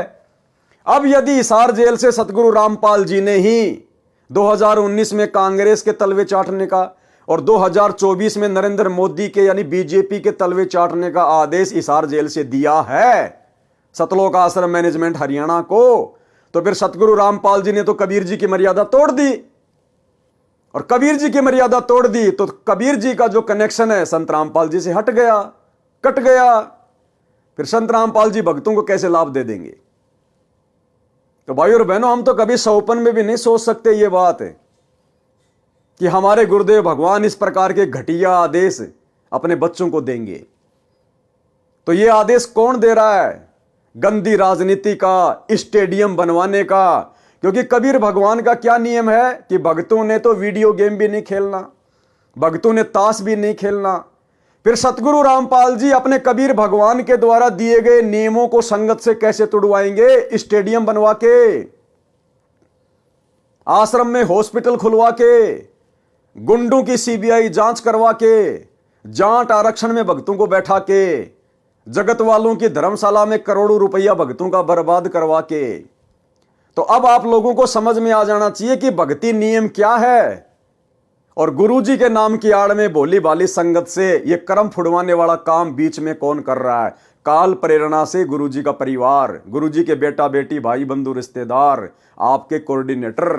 क्योंकि ये गुरुदेव भगवान के कर कमल से लिखे गए लेख हैं। क्या कह रहे हैं गुरुदेव? यानी वो कबीर परमात्मा फिर क्या कह रहा है? परंतु मेरे भगत यानी संत को मर्यादा का ध्यान रखना अनिवार्य है। किसके लिए कह रहे हैं? अपने द्वारा भेजे गए संत के लिए, कि उसको भी मर्यादाओं का ध्यान रखना अनिवार्य है। तो बताओ भाई साहब, फिर ये परम संत कैसे अपने भगवान की मर्यादा तुड़वाएगा हम भक्तों को इस प्रकार के आदेश देके? तो आदेश कौन दे रहा है वर्तमान में इनके नाम की आड़ में? ये कलयुगी काल प्रेरित गुरुदेव का परिवार। संत भली बुरी यानी राग द्वेष के आधार पर लाभ हानि नहीं करते। अब बताओ, गुरुजी की 2019 में भाई बीजेपी वालों से क्या दुश्मनी थी? क्योंकि यहां तो परमात्मा कहते हैं कि जो मेरा तत्वदर्शी संत होता है वो किसी से राग द्वेष के आधार पर उनके साथ में छल कपट नहीं करता। तो बताओ फिर सतगुरु रामपाल जी की 2019 में बीजेपी वालों के साथ में क्या अनबन थी, क्या राग द्वेष ईर्ष्या थी, जो सतगुरु रामपाल जी ने 2019 में कांग्रेस का समर्थन करने का आदेश दे दिया होगा? और वर्तमान 2024 में कांग्रेस वालों से क्या अनबन हो गई, क्या राग द्वेष ईर्ष्या मन में आ गई, जो वर्तमान में नरेंद्र मोदी के तलवे चाटने के आदेश संगत को दे दिए? तो परमात्मा तो कह रहे हैं कि मेरा जो भेजा हुआ संत होगा वो राग द्वेष के आधार पर किसी के साथ में कुछ भी छलबल नहीं करेगा। तो बताओ फिर ये घटिया राजनीति के आदेश कौन दे रहा है वर्तमान में? भैया, काल और दयाल दोनों एक्टिव हैं, सूक्ष्म रूप में दोनों अपना खेल खेल रहे हैं। काल सतलोक आश्रम मैनेजमेंट हरियाणा के अंदर घुसा हुआ है, और सतगुरु सत्य प्रेरणा करके अपने सतसेवक बच्चों के माध्यम से संदेश से दिलवा रहे हैं। संत भली बुरी यानी राग द्वेष के आधार पर लाभ हानि नहीं करते। यदि संत किसी को द्वेष के कारण श्राप देते हैं या सिद्धि से हानि करते हैं तो उसके जिम्मेदार वे स्वयं होंगे। और भाई, हमारे गुरुदेव भगवान कैसे ऐसी गलती कर सकते हैं? जैसे ऋषि दुर्वासा भी परमात्मा के भगत थे, उस समय संत को ऋषि कहा जाता था। ऋषि दुर्वासा ने द्वेषवश राजा अम्बरीश भगत के ऊपर सिद्धि से सुदर्शन चक्र छोड़ा। राजा अम्बरीश निर्दोष थे। सुदर्शन चक्र ने भगत अम्बरीश के चरण छुए तथा उल्टा फिरकर दुर्वासा को मारने के लिए चला। दुर्वासा भय मानकर सिद्धि से उड़कर भागा, इंद्र के लोक में गया, शिवजी व ब्रह्मा जी के लोकों में गया, परंतु किसी ने शरण नहीं दी। भगत अम्बरीश विष्णु जी का उपासक था, जिस कारण शर्म के मारे दुर्वासा ऋषि श्री विष्णु जी के पास जाना नहीं चाहता था। उस समय श्री विष्णु जी शेषैया यानी शेष नाग के ऊपर लगे बिस्तर पर अपनी पत्नी लक्ष्मी जी के साथ विश्राम कर रहे थे। परमात्मा कबीर जी ने, कौन परमात्मा कबीर जी? सतगुरु रामपाल जी भगवान ने, परमात्मा कबीर जी ने श्री विष्णु जी का रूप धारण किया और 88,000 ऋषियों तथा 33 करोड़ देवताओं की सभा बुलाई। एक क्षण में परमात्मा ने अलग से विष्णुपुरी रच दी, विष्णुपुरी, और 33 करोड़ देवी देवता 88,000 ऋषि बैठा दिए अपने सामने एक सेकंड में। परमात्मा कबीर जी ने श्री विष्णु जी का रूप धारण किया और 88,000 ऋषियों तथा 33 करोड़ देवताओं की सभा बुलाई। स्वर्ग में यह कार्य सिद्धि शक्ति से, मानसिक प्रेरणा से होता है। जैसे वर्तमान में मोबाइल फोन से सेकंडों में सूचित किया जाता है, वीडियो कॉन्फ्रेंस से भी सब वार्ता की जाती है। देवताओं की टेक्निक पृथ्वी लोक से लाख गुना अधिक कारगर है। दास आप सभी भाई बहनों को पहले से ही बोलता आ रहा है वीडियो में कि देवताओं की जो विज्ञान है इस पृथ्वी लोक की विज्ञान से लाखों गुना उत्तम है। और इन देवताओं की विज्ञान से सतलोक की विज्ञान अनंत करोड़ गुना उत्तम है। तो सोचिए सतलोक में क्या टेक्निक होगी। सबके सामने परमात्मा ने ऋषि दुर्वासा को धमकाया कि भक्ति की मर्यादा में रहो, अमरीश भगत से क्षमा मांगो, वे ही आपकी जान बचा सकते हैं। दुर्वासा मरता क्या न करता, भगत अमरीश के दरबार में गए, चरण पकड़कर जीवन की रक्षा मांगी, तब जान बची। संत गरीबदास जी ने बताया है कि कबीर परमात्मा के भगत परमात्मा का कबीर कुल है। अब देखो भाई और बहनों, इस लाइन का बताओ आप क्या अर्थ निकालोगे, इस लाइन का आप क्या अर्थ निकालोगे? अगर कोई अर्थ निकलता है तो आप मुझे बताओ क्या है।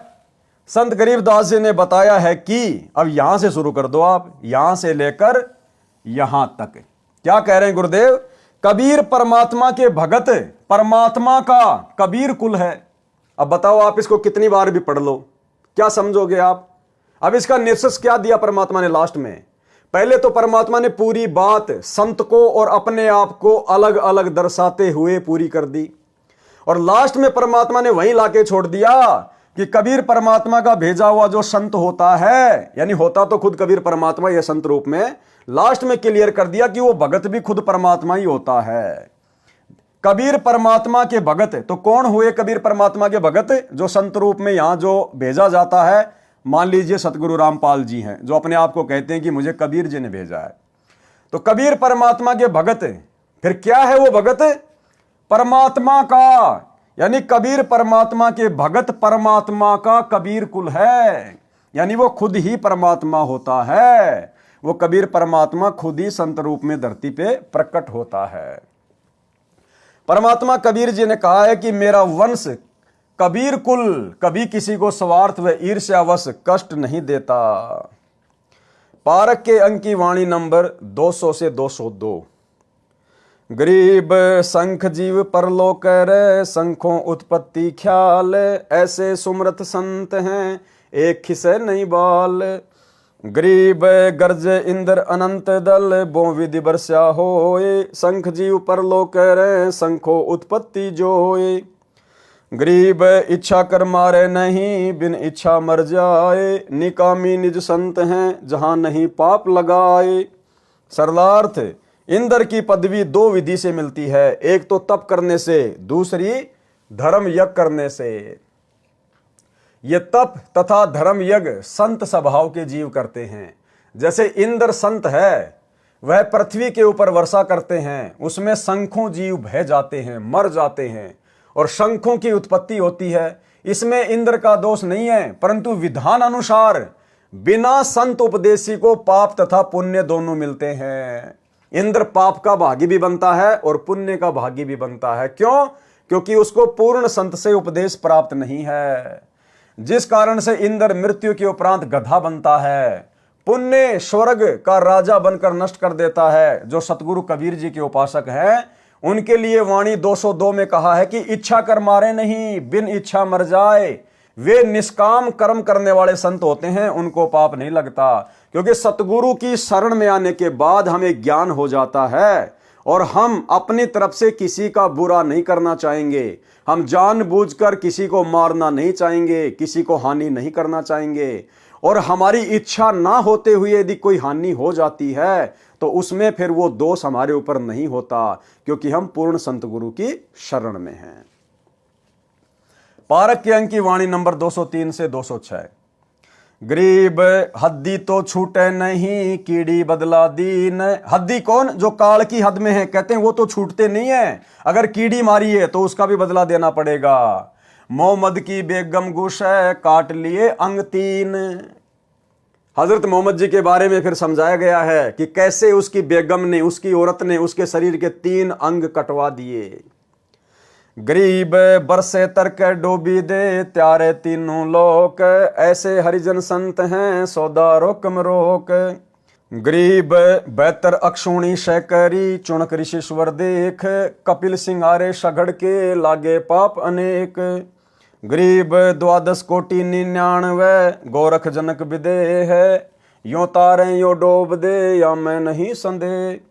सरलार्थ इस वाणी का, गरीब हद्दी तो छूटे नहीं कीड़ी बदला दीन, और मोहम्मद की बेगम गुशे काट लिए अंश 3। इस वाणी में हजरत मोहम्मद जी के विषय में वर्णन है जो माया के ग्रंथ की वाणी नंबर 3 के सरलार्थ में लिखा है, जो इस प्रकार है। हजरत मोहम्मद यानी मुसलमान धर्म का प्रवर्तक एक स्त्री के साथ अवैध संबंध बनाकर पाप के भागी बन गए थे। उनकी पत्नी बड़े घराने से थी। कौन? बेगम खदीजा। उनकी पत्नी बड़े घराने से थी जो बहुत पैसे वाली धनवान थी। उसकी उस क्षेत्र में बहुत चलती थी। धन के प्रभाव से लोग उसकी आज्ञा का पालन करते थे। नौकर भी रखती थी। जब हजरत मोहम्मद दूर क्षेत्र में प्रचार करने जाने लगा तो उसकी पत्नी खदीजा ने कहा था कि किसी अन्य स्त्री के चक्कर में न पड़ना। यदि ये गलती की तो तेरे को सजा दी जाएगी। मोहम्मद ने शर्त स्वीकार कर ली। दूर स्थान पर मुसलमान धर्म का प्रचार करते समय आदि माया की प्रेरित सुंदर स्त्री जो विधवा थी, आदि माया के द्वारा प्रेरित सुंदर स्त्री। इसी प्रकार से जब हम त्रिकुटी पे जाएंगे तो वहां भी दुर्गा के द्वारा प्रेरित की गई जो 72 करोड़ उर्वशियां हैं वो हमें इसी प्रकार से ठगेंगी, हमारा आध्यात्मिक रूप से पतन करने का प्रयास करेंगी। तो जब हजरत मोहम्मद जी ज्ञान प्रचार करने के लिए दूर देश में गए तो वहां पर आदि माया की प्रेरित सुंदर स्त्री जो विधवा थी मोहम्मद के संपर्क में आई, मुसलमान बन गई। दोनों का अवैध संबंध भी हो गया। खदीजा को उसके नौकरों ने बताया तो खदीजा ने मोहम्मद को बुलाकर सजा दिलाई। क्या सजा दिलाई? मोहम्मद का लिंग, आगे से मूछें तथा सिर की चोटी कटवाने का आदेश नौकरों को दिया। ये वर्तमान में मुसलमान धर्म में जो परंपरा पड़ी हुई है सुन्नत करने की, मूछें छोटी छोटी रखने की और सर पर टोपी पहनने की, यहां से शुरुआत हुई है इन 3 चीजों की जो इन्होंने अपने धर्म का प्रतीक बना लिया। क्या था वो कारण? हजरत मोहम्मद दूर देश में मुस्लिम धर्म का प्रचार करने के लिए गए हुए थे और खदीजा ने पहले कह दिया था कि किसी दूसरी स्त्री के संपर्क में मत आ जाना वरना सजा मिलेगी। तो मोहम्मद ने कहा कि ठीक है, ऐसा मैं नहीं करूंगा और यदि मैं करूंगा तो मैं सजा का भागी बनूंगा। नौकरों ने बता दिया कि ऐसे ऐसे एक विधवा के साथ मोहम्मद जी के संपर्क हो चुके हैं, शारीरिक मिलन हो चुका है। जब हजरत मोहम्मद जी वापस आए तो खदीजा ने क्या कहा? मोहम्मद जी का लिंग, आगे से मूछे तथा सिर की चोटी कटवाने का आदेश नौकरों को दिया। नौकरों ने मूछे तथा चोटी काट दी परंतु लिंग नहीं काटा। लिंग की कुछ खाल, चमड़ी जो आगे के भाग पर होती है वो काट दी और खदीजा को बता दिया कि आपके आदेश अनुसार सजा दे दी है। मूछे व चोटी तो स्पष्ट कटी दिखाई दे रही थी, यानी पहले मुसलमान भी हिंदुओं की तरह लंबी लंबी चोटी रखा करते थे। ये खदीजा ने कटवाई सजा के तौर पर।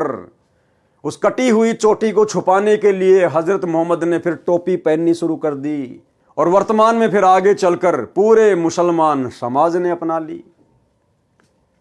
मूछे व चोटी तो स्पष्ट कटी दिखाई दे रही थी, सभा में लिंग की खाल दिखाई गई और मोहम्मद फिर से प्रचार के लिए चला गया।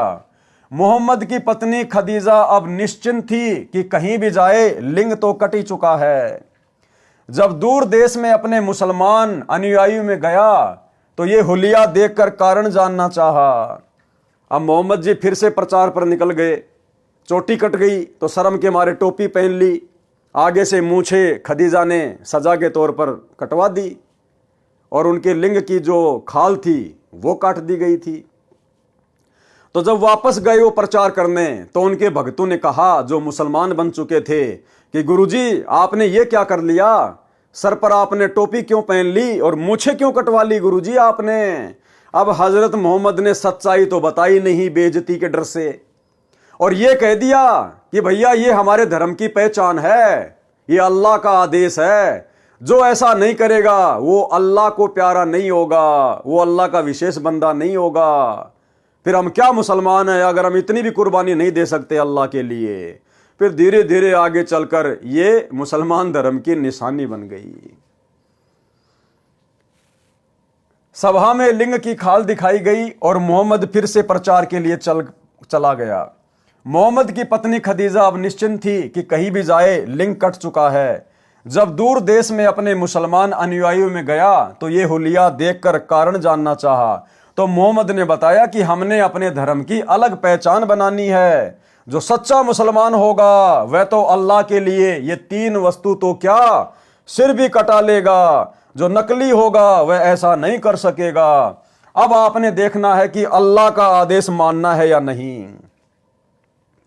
ठीक इसी प्रकार इसी फॉर्मूले पर वर्तमान में सतलोक आश्रम मैनेजमेंट हरियाणा चल रहा है। अपनी तरफ से मनमाने भक्ति विरुद्ध आदेश देगा, संगत में पीले पर्चे निकालेगा।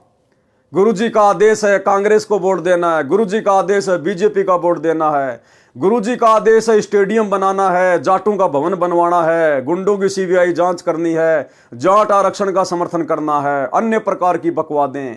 और संगत को डराता है कि जो भगत गुरुजी का आदेश नहीं मानेगा, पीला पर्चा नहीं मानेगा, वो काई का गुरुजी का भगत है, उसके आश्रम में नो एंट्री कर दी जाएगी, उसको आश्रमों में नहीं घुसने दिया जाएगा, उसका कहीं नाम शुद्ध नहीं किया जाएगा।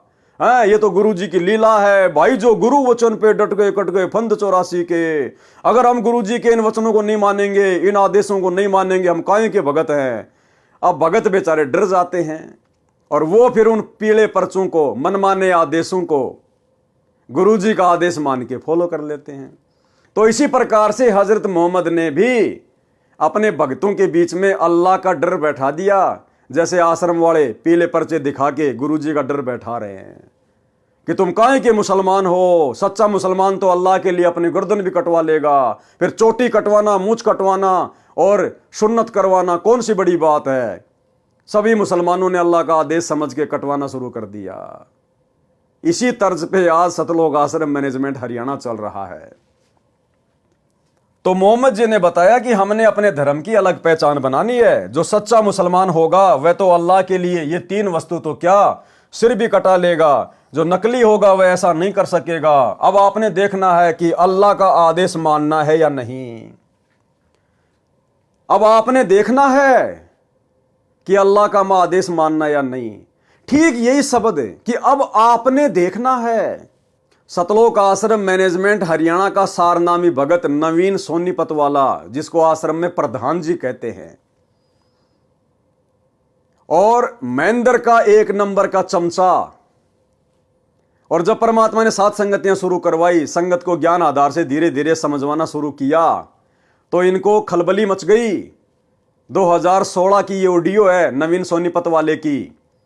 और संगत में क्या आदेश पारित कर दिया कि हमारे को गुरुजी ने कह दिया है और हमारे को गुरुजी ने लेटर में लिख के भी दे दिया है कि महेंद्र जो मेरा छोटा भाई है वो संगत में जो भी आदेश देगा वो मेरा ही आदेश माना जाएगा। और यदि महेंद्र मेरे से पूछे बिना कोई अपना आदेश देता है तो वो भी परमात्मा का ही आदेश माना जाए। तो फिर नवीन सोनीपत वाला कह रहा है कि अब आपने देखना है। यहां पर हजरत मोहम्मद जी ने कहा ना कि अब आप लोगों ने देखना है, तो नवीन सोनीपत कह रहा है कि अब आप भक्तों ने देखना है कि कमाल की तरह गुरुद्रोही बन चुके उस पवन की बातों को ज्यादा महत्व देना है या गुरुजी की बातों को महत्व देना है। हमारे लिए महेंद्र जी का आदेश गुरुजी का आदेश है, और महेंद्र जी गुरुजी से पूछे बिना भी आदेश दें तो भी हमने गुरुजी का यह आदेश मानना है। अब हमने और क्या चाहिए। यानी भाड़ में जाओ गुरुजी, भाड़ में जाओ ये ज्ञान है, भाड़ में जाओ सत्संग, बस महेंद्र जो बोल देगा वो हमारे लिए फाइनल है। यह है सतलोक आश्रम मैनेजमेंट हरियाणा के परम भक्तों का तत्व ज्ञान, सारनामी भक्तों का तत्व ज्ञान। ये नवीन सोनीपत वाला जो सभी स्टेट कोऑर्डिनेटर के ऊपर है, सभी को यह आदेश पारित करता है महेंद्र के कहने से, इनका यह हाल है। पहले ये छोटी सी ऑडियो सुन लो उसकी, सुनिए जी। आप जो कह रहे हो ठीक है, लेकिन सारी संगत के लिए गुरुदेव जी ने आदेश दे रखा है कि भाई मोहनलाल जी की बात मान करके चलें। और मोहनलाल जी की बात मानना हमारे लिए गुरुदेव जी का आदेश है। उसकी बात का खंडन करना गुरुजियों के आदेश का खंडन करना है। और पवन जयपुर वाले जी मोहनलाल जी के खिलाफ मैसेज डालते जाने लग रहे हैं, जो कि गुरु मर्यादा का उल्लंघन है। अब आप लोगों ने गुरु मर्यादा को ज़्यादा रखना है या कमाल की तरह एक दूसरे भगत के ऊपर आश्रित ज़्यादा होना है, यो फैसला अब आप लोगों के हाथ में है। देख लो अब आप क्या करोगे। हमारे को गुरुजियों ने कह दिया भाई मोहनलाल जी की मान के चलो। मोहनलाल जी जो कहें हमारे लिए वो फाइनल है। और ये गुरुजियों ने लिखित में भी दे दिया था, लिखित में भी दे रखा है कि भाई मेरे आदेश को अगर मोहनलाल जी बदल दें तो भी वो मान्य होगा। और मेरे कहे बिना या मेरे से पूछे बिना मोहनलाल जी अगर कोई आदेश दें तो भी वो मान्य होगा। तो इससे ज़्यादा और क्या चाहिए अब हमारे को। गुरुजियों ने कह दिया भाई मोहनलाल जी हैं, फाइनल अथॉरिटी है। तो भाई और बहनों अब बताओ आप, वो तो बड़ा खुश हो रहा है कि अब हमें और क्या चाहिए। भाई महेंद्र हमारा गुरु बन गया, गुरुजी से पूछे बिना भी आदेश दे सकता है, बस अब हमें और क्या चाहिए। तो यह है भाई और बहनों मनमाना आचरण है।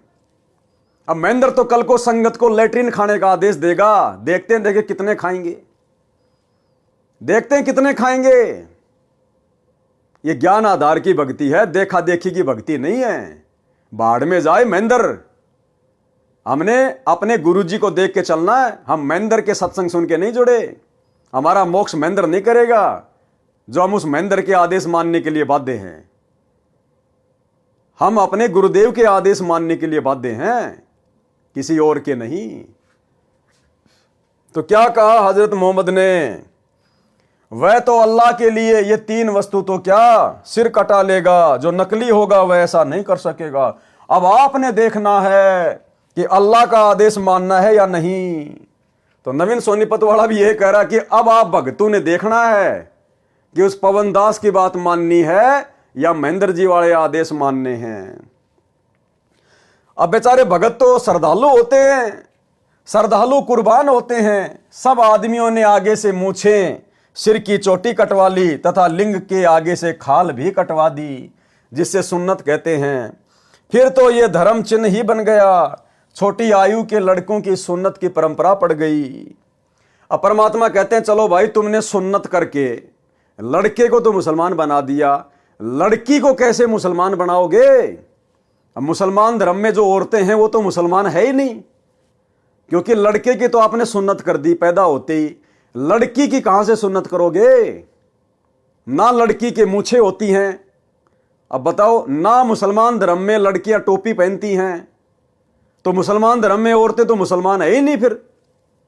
तो ये भी इन सब की भ्रमणा है, ये मनमाना आचरण है। जो हद्दी यानी काल की हद तक की साधना करते हैं उनको तो सब पाप पुण्य भोगने पड़ते हैं। कीड़ी भी मार देते हैं तो उनका भी बदला देना पड़ता है। जैसे बारिश में असंख्यों जीव डूब दिए, नष्ट कर दिए, बारिश से असंख्यों उत्पन्न हो गए, असंख्यों को भोजन मिला, यो तारे यानी कल्याण कर देते हैं। ऐसे परमात्मा भक्तजन संत हैं। सौदा रोकम रोक यानी नगदा नगदी है, अर्थात जैसा कर्म करते हैं वैसा फल हाथों हाथ मिलता है। ऋषि चुनक ने मानधाता चक्रवर्ती राजा की बेहतर अक्षौणी सेना को सिद्धि शक्ति से निर्मित 4 पुतलियों यानी परमाणु बम जैसी घातक शक्ति से नष्ट कर दिया था, तथा कपिल मुनि ने राजा सगड़ के 60,000 पुत्रों को सिद्धि से अग्नि बाणों से मार डाला। उनको अनेकों पाप लगे। राजा जनक विदेही 12 करोड़ जीव आत्माओं को नरक से छुड़वाकर स्वर्ग ले गए। राजा जनक के पुण्य कम हुए, पुनर्जन्म श्री नानक जी के रूप में हुआ। गोरखनाथ जी ने 99 करोड़ राजाओं को ज्ञान सुनाकर राज छुड़वाकर भक्ति पर लगाया। गोरखनाथ ने 99 करोड़ राजाओं के राज छुड़वाकर, जैसे गोपीचंद भर्तरी का, ऐसे 99 करोड़ राजाओं के सतयुग से लेकर वर्तमान तक 99 करोड़ राजाओं के राज छुड़वाए। क्योंकि इनमें सिद्धियां होती हैं, ये हर युग में अपना चोला धारण कर लेते हैं। तो 99 करोड़ तो राजाओं को राज छुड़वाकर भक्ति पे लगाया, बाकी आम प्राणी और कितने होंगे। लेकिन देखो भाई और बहनों, ना मोक्ष उस गोरखनाथ का, ना उन राजाओं का। तो आप और हमारा कितना बड़ा सौभाग्य है, हमारा तो तुरंत मोक्ष। गोरखनाथ ने 99 करोड़ राजाओं को ज्ञान सुनाकर राज छुड़वाकर भक्ति पर लगाया था। अब ये बहुत सारे भगत भाई बहन 100-200 ज्ञान गंगा बांट के 2-4 भक्तों को नाम दिलवाकर अपने आप को पता नहीं क्या समझ लेते हैं। ये शिक्षा लेनी चाहिए गोरखनाथ से। 99 करोड़ तो राजाओं को, आप लोग किसी एक एमएलए को तो नाम दिलवा दो आज। अरे राजा यानी प्रधानमंत्री, राजा की तो छोड़ दो आप अपने गांव के सरपंच को तो नाम दीक्षा दिलवा दो और छुड़वा दो उससे सारे कर्म। असंभव। फिर किस बात का घमंड, किस बात का अहंकार अपने ज्ञान प्रचारक होने का। गोरखनाथ ने 99 करोड़ तो राजाओं को भक्ति पे लगाया था, परंतु मुक्ति दोनों की नहीं हुई, न गोरखनाथ की न राजाओं की। परमात्मा कबीर जी के शरण में श्री नानक जी आए, तब मोक्ष हुआ, तथा गोरखनाथ को भी सतगुरु कबीर जी मिले, उनको सतनाम दिया, वे भी मुक्त नहीं हुए हैं, क्योंकि उनसे सिद्धि से हुई प्रसिद्धि का आनंद छूटा नहीं।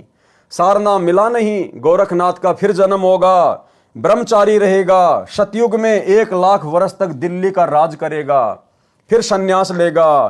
तो भाई गोरखनाथ ज्यादा बड़ा या आप और हम ज्यादा बड़े? परमात्मा की शरण में आने के बाद भी, इतना सिद्धि युक्त होने के बावजूद भी गोरखनाथ का भी इस कलयुग की पिछली पीढ़ी में मोक्ष नहीं है।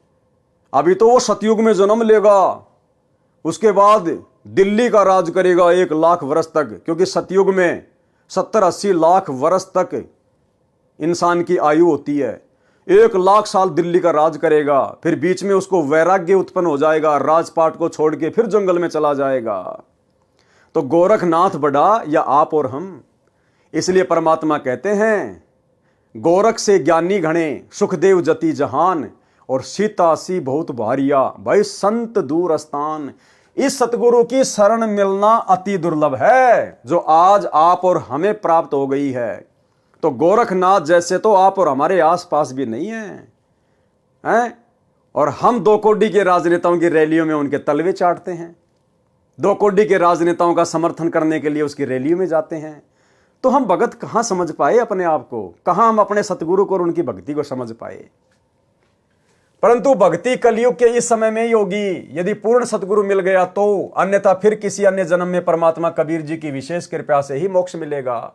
ऐसे तारने के उद्देश्य से भक्ति पर लगा देते हैं, समाधान पूर्ण न मिलने से सब काल जाल में ही रह जाते हैं, यह डोब देते हैं यानी नष्ट कर देते हैं। दुर्भिक्ष अर्थात अकाल का प्रकरण है। तो भाई और बहनों, आज के वीडियो में हम केवल इतना ही लेंगे, और प्रत्येक वीडियो में हमें गुरुदेव भगवान के आशीर्वाद से बहुत कुछ अध्यात्म के विषय में जानने समझने को सीखने को मिल रहा है। और हम भाई बहन अपने गुरुदेव से प्रार्थना करके कोशिश करें कि हम गुरुदेव के कर कमल से लिखित इन पुस्तकों में जो शिक्षाएं हैं, क्योंकि भाई और बहनों ये आप और हमारा फाइनल रिवीजन चल रहा है। फाइनल रिवीजन, जैसे परीक्षा से पहले टीचर बच्चों को रिवीजन करवाता है, इसी प्रकार से परमात्मा अपने सत्सेवक बच्चों के माध्यम से ये फाइनल रिवीजन करवा रहे हैं कि अभी तक यदि हमने गुरु को नहीं समझा कोई बात नहीं, मर्यादाओं में हेराफेरी कर दी कोई बात नहीं, लेकिन अब हमने हर प्रकार से मर्यादित होकर गुरु को इष्ट मानकर और एकमात्र टारगेट मोक्ष को लेकर भक्ति मार्ग पर चलना होगा।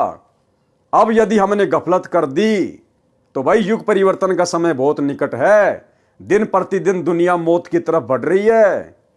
उस समय परमात्मा फिर अमर्यादित भक्तों की रक्षा नहीं करेगा। हाँ, यदि उनकी भक्ति से, उनके पुण्यों के कारण, उनकी संचित पुण्य कर्मों की बैटरी के कारण यदि उनकी रक्षा होती है तो होती है, अन्यथा सतगुरु अपनी तरफ से उस समय किसी की कोई सहायता नहीं करेगा। जैसा हमने गुरु की गैर हाजिरी में 2014 बरवाला कांड के बाद जैसा हमने भक्ति मार्ग पर बीज बोया है और जैसी हमने उसकी रखवाली करी है यानी मर्यादा निभाई है, उसी आधार से भाई फल प्राप्त होगा। तो ये फाइनल रिवीजन चल रहा है। सत्सेवक भाई बहन किसी भी प्रकार की गफलत करने की अपने दिलो दिमाग से निकाल दें, नहीं तो परमात्मा फिर ऐसी जगह बैठा देगा असंख्य युगों तक हम इनके दर्शन भी नहीं कर पाएंगे। तो भाई और बहनों, बहुत सोचकर समझकर संभलकर हमने भक्ति मार्ग पर एक एक कदम फूक फूक के रखना है। ये हमारा अंतिम जन्म होना चाहिए, अंतिम जन्म। दोबारा जन्म लेने की हम शौपन में भी ना सोचें, तब गुरुदेव भगवान दया बख्शेंगे। और ये तभी संभव है जब हमें आत्म कल्याण की तड़फ होगी, चिंता बनेगी, और चिंता बनेगी ज्ञान से, और ज्ञान हृदय में टिकेगा मर्यादा से, और मर्यादा निभाई जाएगी भय से, और भय बनेगा गुरु जी के ज्ञान से। गोल गोल चक्कर है। अंत में ज्ञान को आधार बनाना पड़ेगा, गुरु को इष्ट मानना ही पड़ेगा, साध संगति से जुड़ना ही पड़ेगा। अन्यथा आपके भक्ति रूपी मटके में जो छेद हो रखा है भाई, वो छेद नहीं रुकेगा साध संगति के बिना। ये पंचर तो साध संगति में ही लगेगा। तो भाई और बहनों, आज की वीडियो में केवल इतना ही। कल रात्रि 8 बजे सभी भाई बहन फिर से लाइव जुड़िए। तब तक गुरुदेव भगवान हम सबको आज्ञा दे, इजाजत दे, आशीर्वाद दे। बंदी छोड़ सतगुरु रामपाल जी भगवान की जय हो।